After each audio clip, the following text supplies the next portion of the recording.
આપ જોઈ રહ્યા છો સ્પાર્ક ટુડે ન્યૂઝ. સમાચાર રાધનપુરથી મળી રહ્યા છે. રાધનપુર તાલુકાના જાવંત્રી ગામ ખાતે જ વિકસિત ભારત સંકલ્પ યાત્રાનું ભવ્યાતિત ભવ્ય સ્વાગત કરવામાં આવ્યું છે.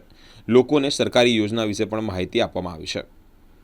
વિવિધ યોજનાઓની માહિતીની સાથે જ લાભો ઘર આંગણે પહોંચાડનાર 100% લક્ષ્યાંક હાંસલ કરવાના ઉદ્દેશ સાથે જ ભ્રમણ કરી રહેલ વિકસિત ભારત સંકલ્પ યાત્રા આજે રાધનપુર તાલુકાના જાવંત્રી ગામે પહોંચી છે. ત્યાં સરપંચશ્રી અને જાવંત્રી ગામના લોકોએ રથનું ઉષ્માભેર સ્વાગત પણ કર્યું છે. પ્રાથમિક શાળાના શિક્ષકગણ, વિદ્યાર્થીઓ, જાવંત્રી અને પાણવી ગામના આગેવાનો સાથે જ ગ્રામજનો ઉપસ્થિત રહ્યા હતા.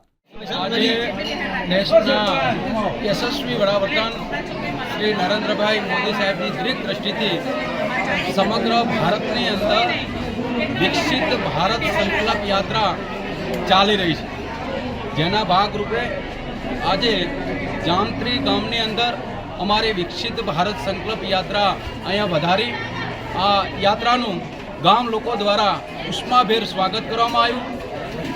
અમારા સૌ પદાધિકારીશ્રી, અધિકારીશ્રીઓ દ્વારા દરેક લાભાર્થીને અનેક યોજનાઓનું માર્ગદર્શક આપવામાં આવ્યું અને દરેક લાભાર્થીને આજે જામત્રી ગામની પ્રાથમિક શાળાઓની અંદર દરેક યોજનાઓનું અલગ અલગ વિભાગ દ્વારા એના સ્ટોર ખોલીને સીધો ઘર આંગણે લાભ મળી રહે એ માટે થઈને અમારા સૌ અધિકારીશ્રીઓ અહીંયા ઉપસ્થિત હાજર છે અને ખૂબ લાભાર્થીઓ ઉત્સાહી છે અને જે લોકો બધા ઉત્સાહભેર લાભ લઈ રહ્યા છે.